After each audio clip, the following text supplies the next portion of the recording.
Welcome to our deep dive. Today we're going to be looking at this idea of interconnectedness, Okay. and we'll be drawing on some really interesting ideas like fractegrity. Okay. Have you heard of that before? Yeah, fractegrity, I have heard of that, yeah. Yeah, and this really fascinating African philosophy called Ubuntu. Right. And to guide our exploration, we're going to be looking at this book called The Declaration of Interdependence. Okay.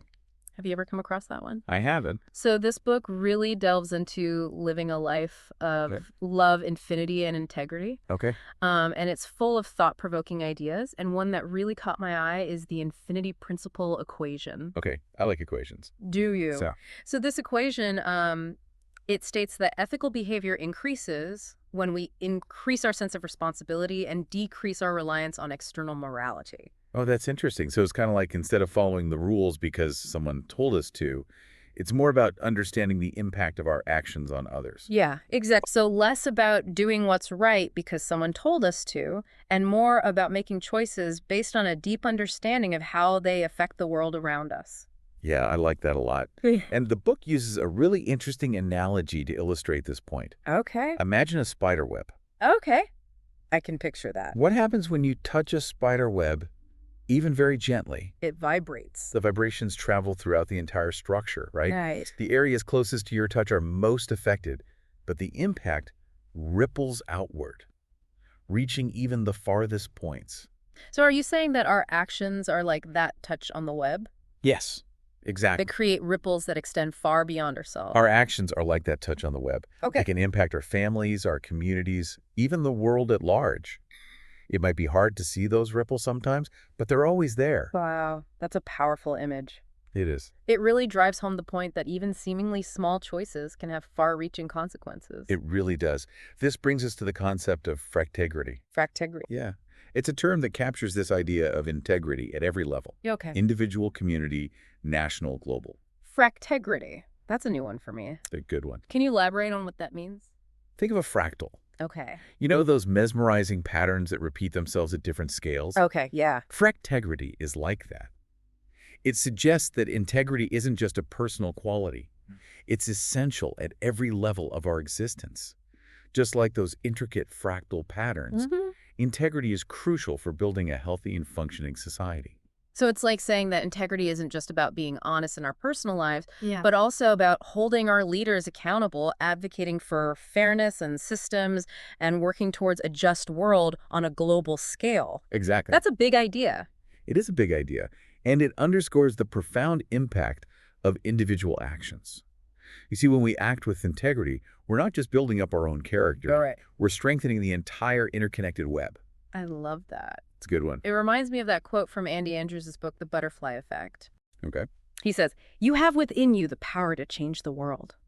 A butterfly could flap its wings and set molecules of air in motion, which would move other molecules of air, in turn moving more molecules of air, eventually capable of starting a hurricane on the other side of the planet." That quote so beautifully illustrates the incredible power of interconnectedness. It does. Every action, no matter how small, has the potential to create a ripple effect that extends far beyond ourselves. Yeah, it's like that old saying, no man is an island. Right. We're all part of something much larger than ourselves, and our choices matter. They do. And that's where fractegrity becomes so important. Okay. It's like using quality materials to build a house. Okay. Each strong brick contributes to the overall stability of the structure. Conversely, a lack of integrity can weaken the entire system. It's like using shoddy materials. Eventually, the whole structure is compromised. It's a sobering thought, but also empowering. It means we have the ability to make a positive impact through our choices, Yes. just as we have the potential to cause harm if we're not careful. Right? And this interconnectedness isn't just a human concept. It extends to all levels of existence. Okay. Think about the ancient phrase, Okay. as above, so below, and vice versa. Okay. This captures the idea that the principles of fractegrity are universal, just as integrity is essential for a well-functioning society. Right. It's also crucial for the balance and harmony of the natural world. So you're saying that this idea of interconnectedness, of actions having ripple effects, Yes, applies not just to our relations with each other, but also to our relationship with the planet as a whole. precisely.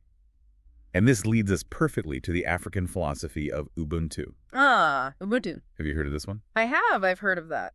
It emphasizes our shared humanity, right? Yes, it's a profound concept that beautifully captures the essence of interconnectedness. Ubuntu means humanity towards others, Oh, yeah. and at its core, it states that a person is a person through other people. It's a Hmm. beautiful reminder that we're not isolated individuals, but rather part of a larger human family. That resonates so deeply with what we've been talking about, Yeah. the spiderweb fractegrity, the butterfly effect. It all points to this fundamental truth that our lives are inextricably interwoven. They are.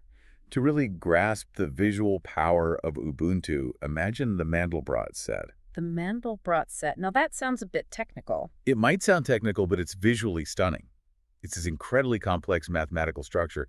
But what's fascinating is that even when you zoom in infinitely, the black pixels always remain connected. Really? It's a bit mind-boggling, really. Wow, that's amazing. It's like a visual representation of how we're all interconnected, just like those pixels in the Mandelbrot set, even when we can't see the connections directly. Exactly. And Archbishop Desmond Tutu, a prominent figure in the anti-apartheid movement, summed up Ubuntu beautifully when he said, "You can't exist as a human being in isolation. It speaks about our interconnectedness." It's a powerful statement that underscores the fact that our lives are inextricably interwoven. We can't truly thrive if those around us are suffering, and their well-being is essential to our own. And Tutu went on to explain that Ubuntu is characterized by generosity, a willingness to share, and the understanding that what we do affects the whole world. He believed that when we do good, it ripples outward, benefiting all of humanity.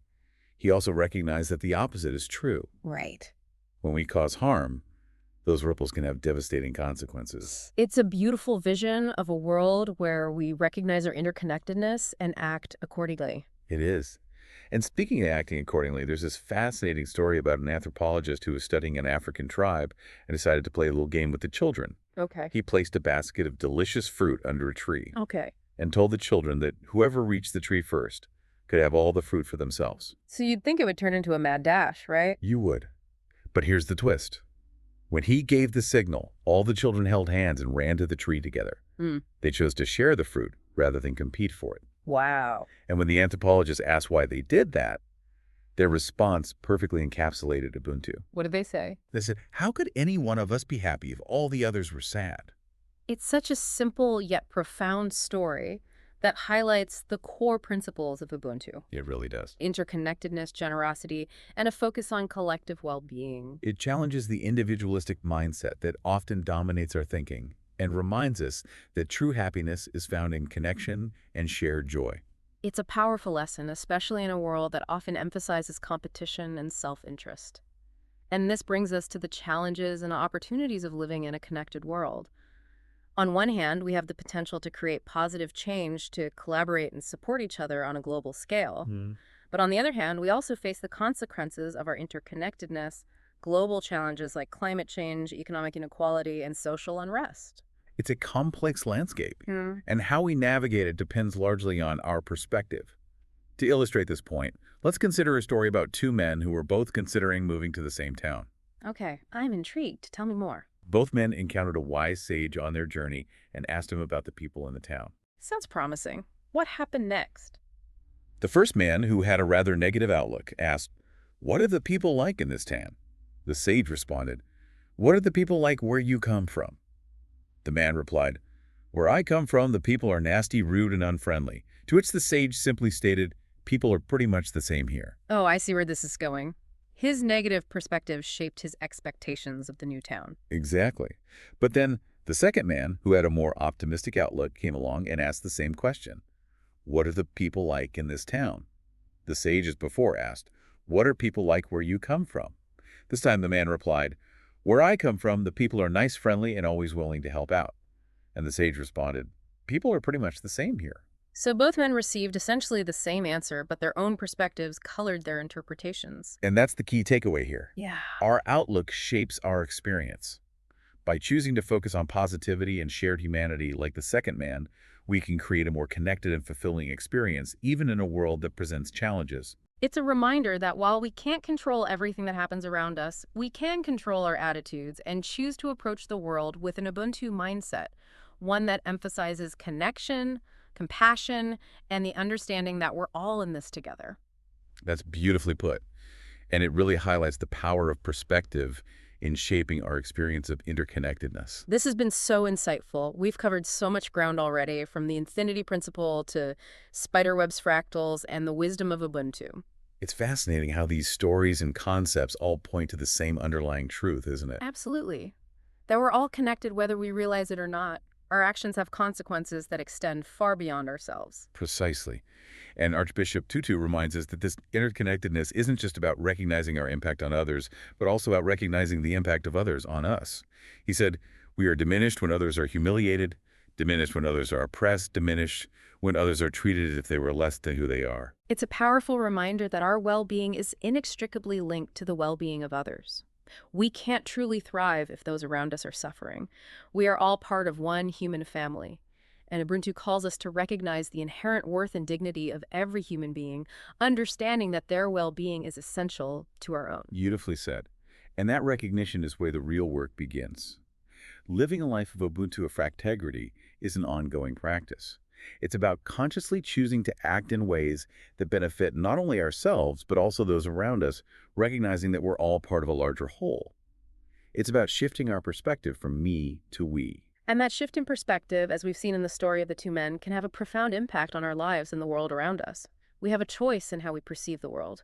We can choose to focus on negativity and separation, or we can choose to embrace positivity, connection, and shared humanity. And that choice, my friend, has the power to change everything. It can transform our relationships, our communities, and even our global society. It's so true. And, it can feel overwhelming to think about changing the world. But remember, even the smallest actions can create ripples. Start small. Begin by noticing the ways in which you're already connected to others. Recognize the impact of your actions, even the seemingly insignificant ones. And choose to act with intention, with kindness, and with a deep awareness of our shared humanity.